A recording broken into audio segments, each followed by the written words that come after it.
Hello everyone, एक बार आपका फिर से स्वागत है हमारे यूट्यूब चैनल संस्कृत पॉइंट पर।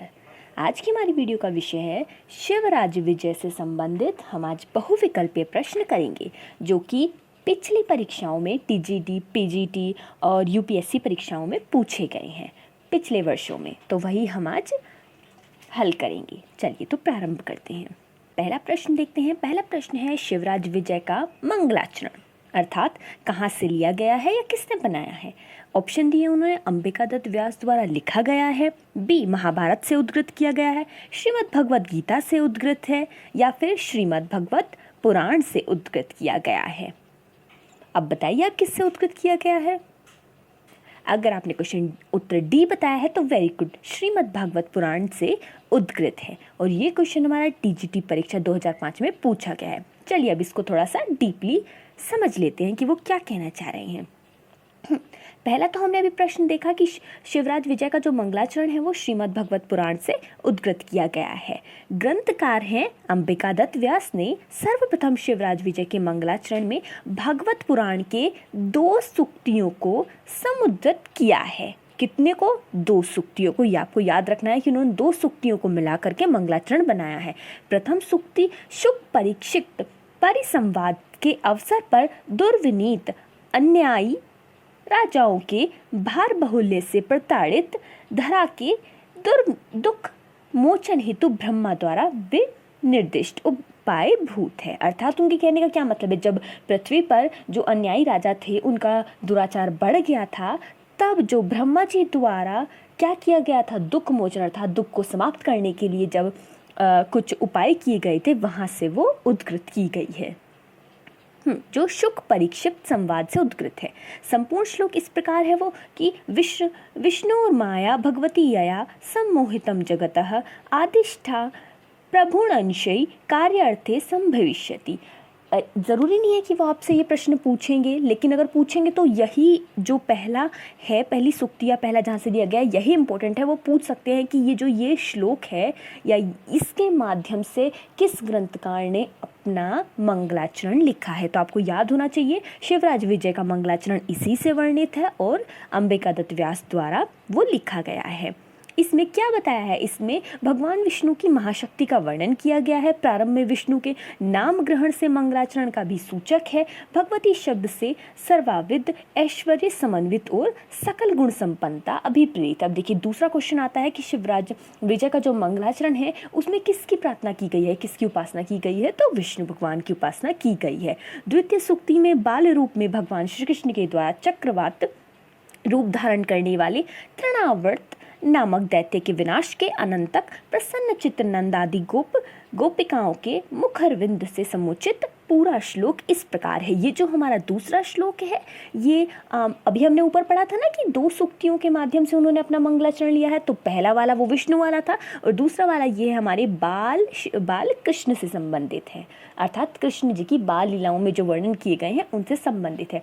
यह सूक्ति भविष्य में होने वाले ग्रंथ नायक शिवराज के विजय और यवन शासक के विनाश को भी संसूचित करती है। तो ये आप याद रखिएगा, 2 सूक्तियाँ ली गई हैं, पहली भगवान विष्णु को समर्पित है और दूसरी श्री कृष्ण के ऊपर है। ठीक है, चलिए नेक्स्ट क्वेश्चन देखते हैं। दूसरा क्वेश्चन आता है इसी क्रम में हमारा, शिवराज विजय मंगलाचरण उद्घृतम अस्ति, वही सेम टू सेम जो भी हमने पढ़ा था, कोई संशय नहीं है, भगवतात। नेक्स्ट देखते हैं, शिवराज विजय के रचनाकार हैं। अभी हम इतना बड़ा जिसमें डिस्क्रिप्शन लिया है उसमें पता चल गया है, लेकिन अगर आपको पता है तो वेरी गुड। शिवराज विजय के रचनाकार कौन है? पंडित अंबिकादत्त व्यास। चलिए 4th क्वेश्चन की ओर आते हैं। हमारा 4th क्वेश्चन क्या कह रहा है, चलिए पहले 3rd को थोड़ा सा डिस्क्राइब कर लेते हैं कि 3rd में क्या कहा गया था। थोड़ा सा अंबिकादत्त व्यास के बारे में थोड़ा जान लेते हैं कि आधुनिक युग के प्रमुख गद्य कवि, मेन इंपॉर्टेंट क्वेश्चन, गद्य कवि कौन है? पंडित अंबिकादत्त व्यास ने शिवराज विजय वीर रस प्रधान गद्य काव्य की रचना की है। कौन सा रस प्रधान है अंबिकादत्त व्यास का शिवराज विजय? वीर रस प्रधान। इनकी अन्य प्रमुख रचनाएं कौन कौन सी हैं? अवतार मीमांसा कारिका, कथा कुसुमम, गुप्त शुद्धि प्रदर्शनम, दुर्म कुठार, धर्म अधर्म कल कलम, पतंजल प्रतिबिंब, प्राकृत विचित्र शब्दकोश, बाल व्याकरणम, मित्रालाप, संस्कृत अभ्यास पुस्तकम, सहस्र ये आप याद रखिएगा। ये सभी सांख्य सागर, सुधा और समावंत, ये सब अंबिका दत्त द्वारा जो रचित रचनाएं हैं उनके नाम हैं। इतनी सी लाइन में देखिए आपको कितना कुछ याद हो गया है। सिर्फ प्रश्न पर फोकस मत कीजिए, जो लिखा हुआ है उस पर भी पूर्णतः ध्यान दीजिए, क्योंकि ये ज़रूरी नहीं है कि प्रश्न वही दोहराया जाएगा, लेकिन अगर आप उसकी जो मेन इंपॉर्टेंट चीज़ें हैं वो सब ध्यान में रखेंगे तो आपको आसानी रहेगी।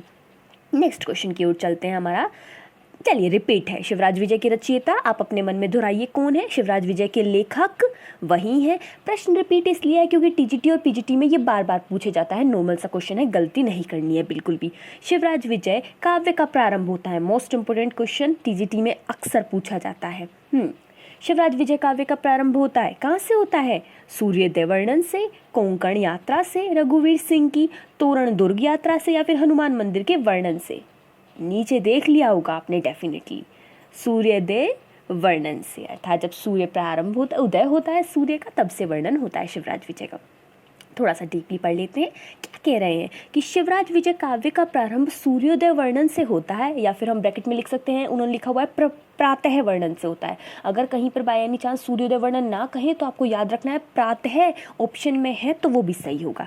इसी गद्य काव्य के प्रारंभ में कहा गया है कि अरुण एष प्रकाश है पूर्वस्य भगवतो मारीचिमालिनः, अर्थात क्या कह रहे हैं कि वो पूर्वस्य, पूर्व दिशा में भगवान सूर्य का यह क्या लाल रंग का प्रकाश है। कौन कौन है लाल रंग का प्रकाश? सूर्य। अरुण शब्द से कथा का प्रारंभ करके उसे मूल सूचित, मंगल सूचित किया गया है। क्या कह रहे हो कि उन्होंने अरुण किसके लिए यूज होता है? सूर्य के लिए यूज होता है, इसीलिए उसको मंगल सूचित करके उन्होंने प्रारंभ किया है। अकारो वासुदेवः, कथा के प्रारंभ में सूर्य के प्रकाश के रूप में वस्तु निर्देशात्मक मंगलाचरण किया गया है। याद रखिएगा, कथा के प्रारंभ में किस प्रकार का मंगलाचरण हुआ है? वस्तु निर्देशात्मक मंगलाचरण हुआ है। नेक्स्ट क्वेश्चन देखते हैं अपना। 7th क्वेश्चन पर आते हैं। शिवराज विजय गद्य काव्य का आरंभ, वही रिपीट क्वेश्चन है, कहाँ पर हुआ है? सूर्योदय के वर्णन से हुआ है। Very good. 8th क्वेश्चन पर आते हैं हम। शिवराज विजय कथानक का प्रारंभ किस काल से हुआ है? अभी मैंने आपको डिस्क्राइब किया था किस काल से हुआ है। रात्रि, मध्याह्न, प्रातः, सायं। वेरी गुड, प्रातः काल से हुआ है। नेक्स्ट देखते हैं। काव्य का आरंभ भवति, काव्य का आरंभ किससे हुआ है? देखिए, एक ही क्वेश्चन को वो किस तरह से आपको घुमा घुमा के देंगे, आपको बिल्कुल कंफ्यूज नहीं होना है। क्या शिवराज वर्णनेन, गोर सिंह वर्णेन, सूर्योदय वर्णेन, या फिर अफजल खान वर्णेन? सिंपल क्वेश्चन, सूर्योदय वर्णेन। Very good. कौन सा विशेषण सूर्य का नहीं है? अब ये देखते हैं, आता है इंपॉर्टेंट सा क्वेश्चन हमारे पास कि कौन सा जो इसमें से विशेषण है वो सूर्योदय का नहीं है। कौन सा नहीं है? गुरु सेवन पटु नहीं है, शोक विमोक कोकलोकस्य नहीं है, या फिर कुंडलमाखंडलम दिशा नहीं है, या फिर अवलोकरोलंब कदम्बस्य, ये नहीं है। बताइए कौन सा नहीं है? कौन सा नहीं है? अगर आपका ऑप्शन ए है तो वेरी गुड, गुरु सेवन पटु हमारा सूर्य का विशेषण नहीं है। शोक विमोक कोकलस्य है, और क्या कुंडलमाखंडलम दिशा भी है, और जो हमारा डी क्वेश्चन ऑप्शन है वो भी है। नेक्स्ट देखते हैं। नेक्स्ट आता है पंडित अंबिका दत्त की अन्य रचनाओं में शामिल है। कौन इनमें से पंडित अंबिका दत्त की अन्य रचनाओं में शामिल है? कौन शामिल है? विहारी विहार, शिव विवाह, भारत भारती, या संवत नाटक? कौन सा है उनकी में शामिल? संवत नाटक उनकी रचनाओं में शामिल है। थोड़ा सा डीपली समझते हैं क्या कह रहे हैं। कह रहे हैं कि पंडित अंबिका दत्त की जो अन्य रचनाएं हैं, वैसे जो विहार है उसको भी उन्हीं की रचना कहा जाता है, क्योंकि उन्होंने बाद में लिखा है। यहाँ ऑप्शन में डिसबैलेंस है थोड़ा सा, लेकिन आप याद रखिएगा, अगर दोनों भी आते हैं कि विहारी विहार और संवर्तक, तो वो दोनों उन्हीं की रचनाएं हैं। पंडित अंबिका दत्त व्यास की अन्य रचनाओं में संवतम नाटक शामिल है। संवतम नाटक को संवत 1945 में मिथिलेश्वर को समर्पित करने के बाद ही शिवराज विजय की रचना आरंभ कर दी। मिथिलेश्वर अर्थात मिथिल के जो राजा हैं वो, और संवत 1950 में उसे पूरा कर दिया गया था। संवत 1952 में बिहारी के दोहों पर आधारित कुंडलियों में रचित विहार विरह की रचना की गई है। इस प्रकार से उनकी दोनों रचनाएं कही जा सकती हैं कि उनकी दोनों रचनाएं हैं। पंडित अंबिका दत्त व्यास की जन्मभूमि क्या है? बताइए आप जन्मभूमि क्या है अगर आपने उनका परिचय पढ़ा है? जयपुर, प्रयाग, पटना या काशी? अगर आपका उत्तर जयपुर है तो वेरी गुड, क्योंकि जयपुर ही उनकी क्या है? जन्मभूमि है। थोड़ा सा समझते हैं क्या कह रहे हैं। कह रहे हैं कि आधुनिक संस्कृत रचनाकारों में सर्वाधिक ख्याति प्राप्त एवं अलौकिक प्रतिभा संपन्न साहित्याचार्य श्री अंबिकादत्त व्यास जी हैं। इन्होंने बिहारी विरह में संक्षिप्त निज वृतांत स्वयं लिखा है। देखिए आ गया यहाँ पर कि बिहारी विहार है वो भी किन की रचना है? इन्हीं की रचना है, जिनके अनुसार राजस्थान में जयपुर के करीब 22 मील की ओर रावत जी का धूला नामक अत्यंत प्रसिद्ध गांव है। राजा मानक सिंह के दूसरे पुत्र दुर्जन सिंह ने धूला को ही अपने राज्य की राजधानी बनाया। आप सिर्फ पढ़ने लायक चीज़ पढ़ते हैं डायरेक्ट आकर के, अगर हमसे वो पूछेंगे तो सिर्फ यहाँ से पूछेंगे कि उनके जो वो किसके प्रपौत्र हैं, तो हम यहाँ से पढ़ते हैं कि वो किसके प्रपौत्र हैं? राजा राम जी के 2 पुत्र थे, दुर्गादत्त और देवीदत्त। पंडित अंबिकादत्त व्यास के पिता का नाम क्या था? दुर्गादत्त था। वे कभी जयपुर में रहते थे, कभी बनारस में। व्यास जी का जन्म जयपुर में ही चैत्र शुक्ल अष्टमी संवत 1915 में हुआ तथा 42वें वर्ष की अवस्था में महाकवि का सम्मान उन्हें प्राप्त हुआ था। और एक इम्पोर्टेंट चीज़ आती है कि नववर्षीय पुत्र और एक कन्या और पत्नी को असहाय छोड़कर वो पंचतत्वों को प्राप्त हो गए थे, किंतु उनका यश जो है वो आज भी अमर है। ऑफ कोर्स हम उनकी शिवराज विजय पढ़ रहे हैं, ये उनके यश के कारण ही है। 13 क्वेश्चन पर आते हैं। 13 क्वेश्चन क्या कह रहा है कि अंबिकादत्त व्यास के पिता का नाम क्या था? बताइए। अभी हमने ऊपर पढ़ा है, अगर आप फोकस यही वीडियो पर है तो आपको डेफिनेटली पढ़ा होगा देवदत्त, राजाराम, दुर्गादत्त या फिर प्रयागदत्त। बिल्कुल गलती नहीं होनी चाहिए, आप थोड़ा जोर लगाइए दिमाग पर, बताइए क्या है। अभी हमने बिल्कुल अभी पढ़ा है। अगर आपका उत्तर सी है सो वेरी गुड, आपका ध्यान यही है, दुर्गादत्त। चलिए नेक्स्ट क्वेश्चन देखते हैं। नेक्स्ट है, शिवराज विजय के रचयिता को किस सम्मान से विभूषित किया गया था? मोस्ट इम्पोर्टेंट क्वेश्चन है, अक्सर पूछ लिया जाता है। जैसे कि महाकवि जो कालिदास हैं उनके लिए पूछा जाता है कि वो किस चीज़ में फेमस हैं? उपमा में फेमस हैं।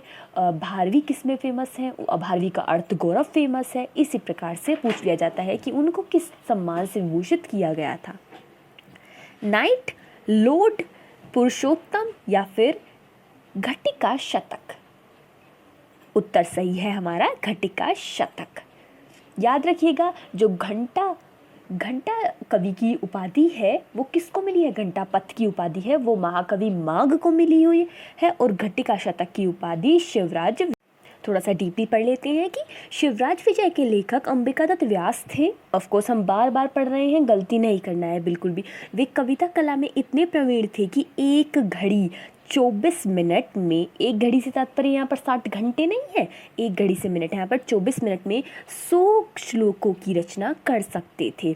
100 प्रश्नों को एक साथ ही सुनकर उन सभी का उत्तर उसी क्रम में देने की अद्भुत क्षमता थी। इसीलिए उन्हें शतावधान तथा घंटिका शतक की उपाधि मिली थी। याद रखिए, एक और क्वेश्चन आ गया कि शतावधान की उपाधि किसको मिली थी? तो वो भी हमारे अंबिकादत्त व्यास है। लगभग 12 वर्ष की अवस्था में व्यास जी ने धर्म सभा की परीक्षा में पुरस्कार प्राप्त किया और श्री तैलंग अष्टवधान के सुकविरेश कहने पर भारतेंदु जी ने काशी कविता विद्वनी सभा की ओर से इन्हें सुकवि की उपाधि प्रदान की। उनको सुकवि की उपाधि किसने प्रदान की थी? भारतेंदु हरिश्चंद्र जी ने। इम्पोर्टेंट क्वेश्चंस है, याद रखिएगा, स्किप मत कीजिएगा वीडियो को, नहीं तो बीच के जो मेन इंपॉर्टेंट हेडिंग्स हैं वो छूट जाएंगे। अगर आप सिर्फ क्वेश्चंस पर टिके रहेंगे तो बीच का मैटर रह जाएगा। अंत में काशी की महासभा में इन्हें भारत रत्न की उपाधि प्राप्त हुई थी। भारत रत्न कहाँ प्राप्त हुआ था? काशी में। संवत 1937 में इन्होंने साहित्याचार्य की परीक्षा उत्तीर्ण की और संवत 1938 में काशी ब्रह्मामृतवर्षिणी सभा की ओर से इन्हें घंटिका शतक उपाधि प्राप्त हुई थी। ओके, घंटिका शतक की उपाधि से विभूषित किया गया है। किसे किया गया है? सिंपल सा क्वेश्चन, पढ़ रहे हैं अंबिकादत्त व्यास को। नेक्स्ट आते हैं। नेक्स्ट है हमारा 16 क्वेश्चन पर आ गए हैं। 16 क्वेश्चन क्या कह रहा है? 16 क्वेश्चन कह रहा है पंडित अंबिकादत्त व्यास को निम्नलिखित में से किस उपाधि से विभूषित किया गया था? क्वेश्चन रिपीट है क्योंकि वो बार वर्षों में पूछे गए हैं। सिंपल, घंटिका शतक। सॉरी, पूछ रहे हैं पंडित अंबिकादत्त व्यास को निम्नलिखित में से किस उपाधि से विभूषित नहीं किया गया है? किस उपाधि से विभूषित नहीं किया गया है? जल्दबाजी में क्वेश्चन गलत नहीं करना है। अगर हम इतनी जल्दबाजी से देखेंगे तो क्वेश्चन गलत हो जाएगा। देखिए, अभी हमने पढ़ा था घंटिका शतक से तो उनको विभूषित किया गया है, शतावधान से भी किया गया है, ऊपर पढ़ के आए हैं। और कौन सा है जिससे किया गया है? एक है हमारा साहित्याचार्य की भी उपाधि से उनको विभूषित किया गया है। तो बचा क्या? मीमांसक की उपाधि से उनको विभूषित नहीं किया गया है। तो आप याद रखिएगा कौन सी उपाधि से उनको विभूषित नहीं किया गया है? मीमांसक। अगर आप सिर्फ इतना याद रखेंगे किन से उनको विभूषित किया गया है तो भी आपका क्वेश्चन सही होगा। चलिए नेक्स्ट देखते हैं। नेक्स्ट आता है हमारा कि रात्रिर्गमिष्यति भविष्यति सुप्रभातम पद्यांश का संबंध किस रचनाकार से है? याद रखिएगा जो प्रकृति का वर्णन चल रहा है वो सभी में है अधिकतर, बट जो अंबिकादत्त व्यास ने है उन्होंने पद्यों में किया है, तो आपको थोड़ा सा सहायता हो जाएगी करने में। तो हमारा जो ये है वो कहाँ से उद्धृत है? हमारा जो पद्यांश है वो महाकवि अंबिकादत्त व्यास जी के शिवराज विजय के दूसरे निश्वास से उद्धृत है। नेक्स्ट पढ़ते हैं। शिवराज विजय रचना के नायक हैं। कौन है शिवराज विजय रचना के नायक? शिवराज विजय रचना के नायक महाराष्ट्र केसरी शिवाजी, या फिर औरंगजेब है, या शिवाजी है, या अफजल खान है? कौन है? Maharashtra Kesari Shivaji. Very good. Next देखते हैं। नेक्स्ट है शिवराज विजय का प्रधान रस क्या है? हमने वीडियो के स्टार्टिंग में ही पढ़ा था कि शिवराज विजय का प्रधान रस ये है। बताइए कौन सा है? करुण रस, हास्य रस, वीर रस, या श्रृंगार रस? सोचिए और बताइए कौन सा है। वेरी गुड, कौन सा है? वीर रस। चलिए नेक्स्ट पर आते हैं। अगेन क्वेश्चन जो 20 है वो रिपीट है, तो नेक्स्ट क्वेश्चन पर चलते हैं। नेक्स्ट क्वेश्चन क्या है हमारा? शिवराज विजय में किस रीति का आश्रय लिया गया है? किस ऋषि का आश्रय लिया गया है? गोणी है, वैदर्भी, लाटी, या पांचाली? बताइए। पांचाली। किसका? पांचाली का उन्होंने आश्रय लिया है। थोड़ा सा डिस्क्राइब करते हैं, इसको डीपली पढ़ते हैं क्या कहना चाह रहे हैं। शिवराज विजय में व्यास जी ने पांचाली रीति का आश्रय लिया है। डॉक्टर श्याम सुंदर दास के अनुसार किसी कवि या लेखक की शब्द योजना, वाक्यांशों का प्रयोग, उसकी बनावट और ध्वनि आदि का नाम ही शैली है। ऑफ कोर्स हमें पता है ये शैली है। दंडी ने काव्यदर्श में असत्य ने को गिरिमार्गा सूक्ष्म भेद परस्परम कहा है। इन भावनाओं के अनुसार स्थूल शैली के दो भेद किए जाते हैं। कौन से? समास शैली और व्यास शैली। अर्थात एक तो समास शैली हो गई और दूसरी व्यास शैली हो गई। इसके अतिरिक्त ऐतिहासिक व्यक्तियों के आधार पर आजकल विद्वानों ने मार्ग जो शैली को 4 प्रकार का बताया है। दंडी ने तो कितने प्रकार का बताया था? 2, परंतु आज विद्वानों ने उसको कितना कर दिया है? 4 प्रकार का कर दिया है। किंतु अंतराल में इन्हें शैली न कहकर रीतियाँ कह दिया गया है। और वो रीतियाँ कौन कौन सी हैं? 4 रीतियाँ हैं वो, जो अभी हम ऑप्शन में पढ़ के आए हैं। कौन सी है? वैदर्भी, गोणी, पांचाली और लाटी। वैदर्भी रीति क्या होती है? कोमल वर्णों और असमासता अर्थात अल्प समास माधुर्य पूर्ण रचना वैदर्भी रीति होती है। अर्थात जहाँ पर बड़े बड़े वाक्यों का प्रयोग ना करके छोटे छोटे सुंदर सुकोमल जो समझ में आ जाए उनके अनुसार, जो बिल्कुल कहेंगे हम सरल हृदय जो है उसको भी समझ में आ जाए, वो वैदर्भी रीति होती है। दूसरी आती है हमारी गोणी। गोणी क्या है? जिसमें महाप्राण, घोष वर्ण, ओज गुण संपन्न तथा समास बहुल रचना जो है वो गोणी रीति है। बहुल अर्थात जिसमें समास बहुत सारे होते हैं, बहुत अधिक जिसमें समास का प्रयोग किया गया है, वो हमारी क्या है? गोणी रीति है। नंबर 3 है हमारा क्या? पांचाली रीति। गोणी और वैदर्भी का सम्मिश्रण जो है वो पांचाली, अर्थात वहाँ पर छोटे छोटे समास भी होंगे और बड़े बड़े समास भी होंगे, तो वो क्या है? पांचाली। लाटी है वैदर्भी और पांचाली। वैदर्भी मतलब उसमें वैदर्भी है और पांचाली है। गोणी तो ऑटोमेटिक आ गई क्योंकि पांचाली का तो मतलब ही है कि वैदर्भी और गोणी दोनों आएंगी, तो वो हमारी क्या है? लाटी रीति है। ओके, चलिए नेक्स्ट देखते हैं। नेक्स्ट वही क्वेश्चन रिपीट है, शिवराज काव्य की रीति है, अभी हमने पढ़ी है, बताइए क्या है। कंफ्यूजन नहीं होना है बिल्कुल भी, बताइए पांचाली है, वैदर्भी है, गोणी है या शूरसेनी है। अभी पढ़कर आए हैं बिल्कुल हम, कौन सी है? Panchali, very good, done. चलिए नेक्स्ट क्वेश्चन देखते हैं। नेक्स्ट आता है हमारा, सोमनाथ तीर्थ का देवता है, कौन है सोमनाथ तीर्थ के देवता? ब्रह्मा, राम, विष्णु या महादेव? कौन है? महादेव। सोमनाथ तीर्थ हमने अक्सर सबने पढ़ा है, तो उसमें कौन है? सोमनाथ में महादेव है। नेक्स्ट क्वेश्चन पर चलते हैं। नेक्स्ट क्वेश्चन है हमारा, गोपीनाथ है, अर्थात उनके कहने का तात्पर्य कि गोपीनाथ कौन है? शिवाजी का मित्र है, अफजल खां का दूत है, हनुमान मंदिर का पुजारी है या फिर रघुवीर सिंह का गुरु है? कौन है? अगर आपने शिवराज विजय पढ़ी है तो डेफिनेटली आपको पता होगा कौन है। वेरी गुड, अफजल खां का दूत है। कौन है? गोपीनाथ अफजल खां का दूत है। नेक्स्ट देखते हैं, थोड़ा सा डिस्क्राइब कर लेते हैं। चलिए आइए इसको, कह रहे हैं गोपीनाथ अफजल खां का दूत है, शिवाजी का बाल मित्र, मल्लक्षिक है। कौन है? बाल मित्र जो है वो मल्लक्षिक है। राधा स्वामी की रघुवीर सिंह है। राधा स्वामी कौन है? रघुवीर सिंह है। ग्रांट डफ के अनुसार गोपीनाथ को शिवाजी के पास प्रेषित किया गया था। क्या है? History of the Maratha grant of प्रस्ट 76, जबकि इस कुछ इतिहासकार गोपीनाथ को शिवाजी का ही दूत मानती हैं। जो शिवराज विजय है उसके अनुसार गोपीनाथ जो है वो अफजल खां का दूत है, बट कुछ कुछ ग्रंथ ऐसे हैं जिसमें गोपीनाथ को शिवाजी का ही दूत बताया गया है। तो आप याद रखिएगा, अगर आपसे पूछेंगे तो वो शिवराज विजय के अनुसार पूछेंगे, तो आपको टिक क्या करना है? अफजल खां का दूत। नेक्स्ट क्वेश्चन पर आते हैं, सोमनाथ तीर्थ को धूली में किसने मिला दिया था? किसने मिला दिया था? शहाबुद्दीन, कुतुबुद्दीन, बाबर या महमूद गजनवी? बताइए। पूरे में शिवराज विजय के प्रथम निश्वास में उन्हीं का ही वर्णन है। किनका? महमूद गजनवी का। वेरी गुड, उत्तर क्या है हमारा इसका? महमूद गजनवी। नेक्स्ट क्वेश्चन देखते हैं। नेक्स्ट क्वेश्चन है हमारा, शिवराज विजय क्या है? पढ़ा है हमने पीछे, शिवराज विजय क्या है? गद्य है। अगर आपका उत्तर गद्य है तो वेरी गुड, शिवराज विजय गद्य ही है।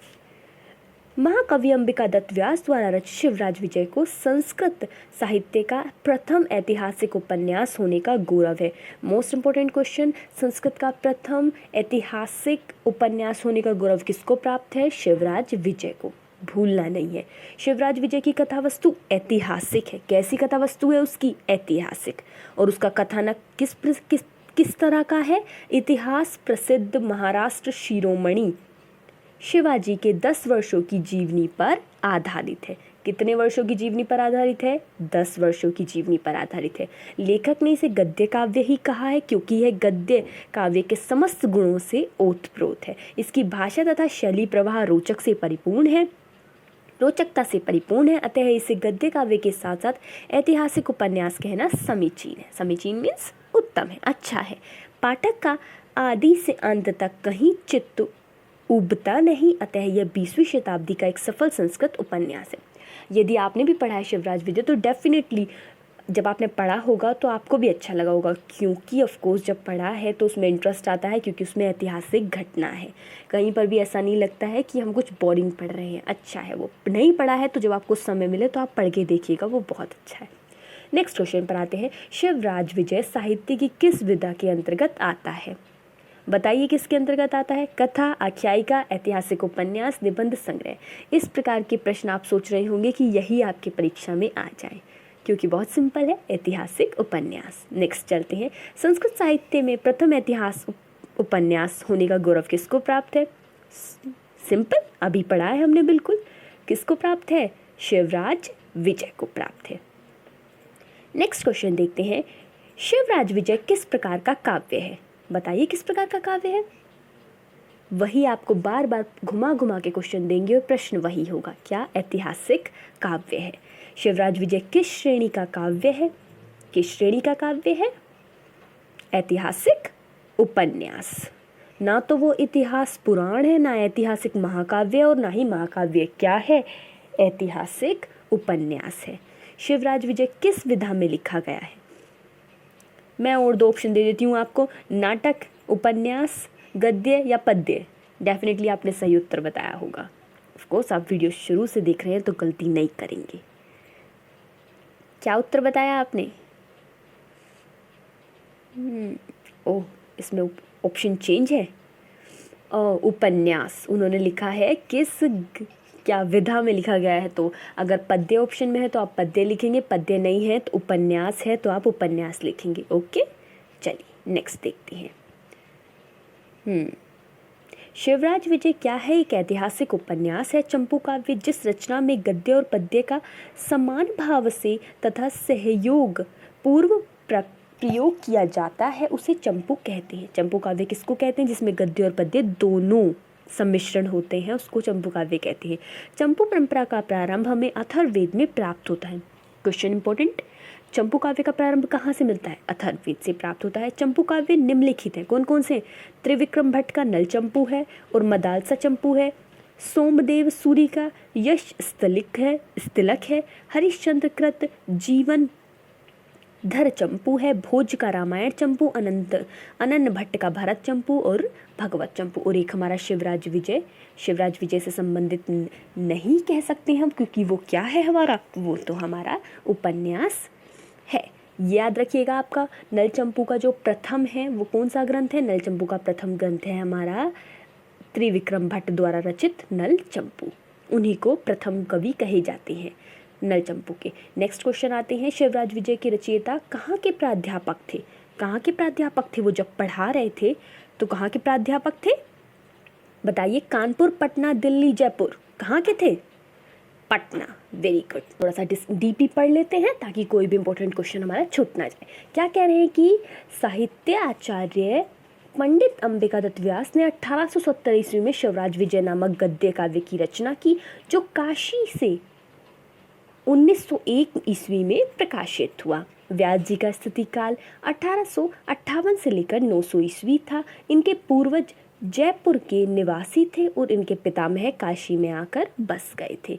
बिहारी विहार में संक्षिप्त जीवन स्वयं लिखा है उन्होंने। अपना जो संक्षिप्त जीवन है, जैसे कि अगर हम देखें नल चंपू है, नल चंपू में त्रिविक्रम भट्ट ने अपना शुरू में लिखा हुआ है, प्रारंभ में ही।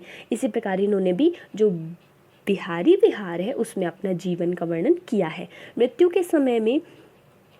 के समय में वो कहाँ थे? गवर्नमेंट संस्कृत कॉलेज पटना में प्रोफेसर थे। तो हमारा क्वेश्चन था भी कि वो प्रोफेसर कहाँ थे, तो वो कहाँ थे प्रोफेसर? पटना में।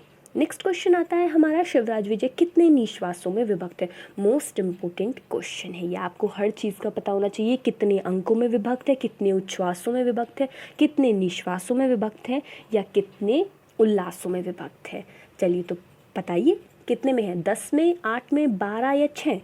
कितने में विभक्त है? वेरी गुड, 12 निश्वासों में विभक्त है। शिवराज विजय 12 निश्वासों में विभक्त है। शिवराज विजय की कथा वस्तु 3 विरामों में संविभक्त है। कितने विरामों में? 3 विरामों में। प्रत्येक विराम में 4 निश्वास है, अर्थात शिवराज विजय कुल 12 निश्वासों में विभक्त है। शिवराज विजय में निश्वासों की संख्या, रिपीट क्वेश्चन, बताइए कितनी है? अभी बताइए हमने, 12। Very good. नेक्स्ट क्वेश्चन देखते हैं। नेक्स्ट क्वेश्चन आता है हमारा, शिवराज विजय में कुल निश्वास हैं।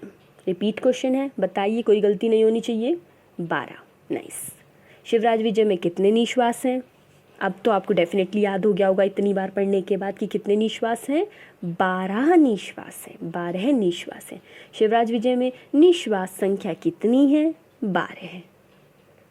शिवराज विजय विभक्त है, बताइए किस में विभक्त है? सर्गों में, उल्लासों में, खंड में या निश्वास में? वेरी गुड, निश्वास में। शिवराज विजय का विभाजन हुआ है, किस में हुआ है? निश्वास में। चलिए नेक्स्ट देखते हैं। शिवराज विजय की संपूर्ण कथा कितने निश्वासों में समाहित है? कितने निश्वासों में समाहित है?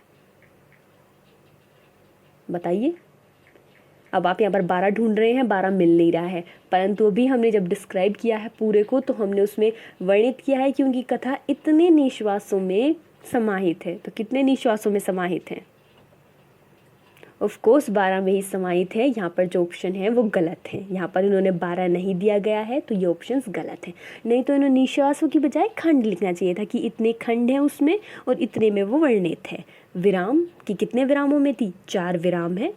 कितने 3 विराम है और तीनों के तीनों विरामों में 4 निश्वास हैं। तो यहाँ पर इन्होंने गलत कर दिया है ऑप्शन, इन्होंने 12 देना चाहिए था। 12 देते तो हम टिक करते 12 पर, या वो विराम पूछते तो हम विराम में टिक करते 3 विराम में।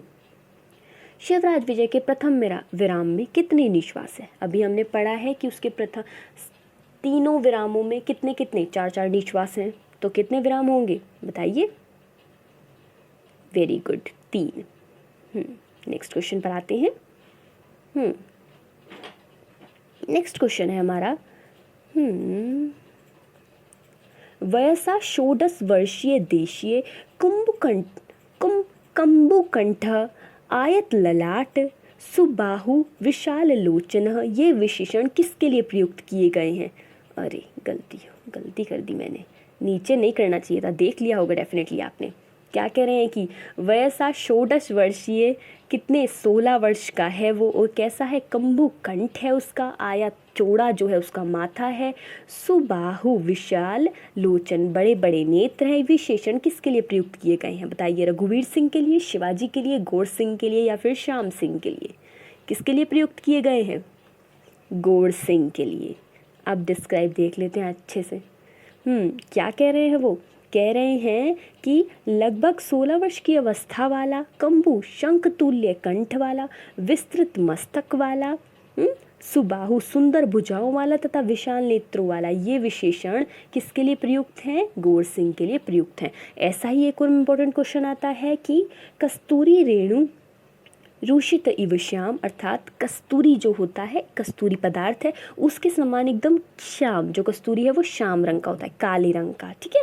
तो वैसा, और चंदन चर्चित भाल, चंदन उसने अपने माथे पर लगाया हुआ है, कपूर गुण शोध रुचित है वक्ष, और क्या है? कपूर और अगर के चूर्ण से जो व्याप्त है उसका क्या वक्ष स्थल है?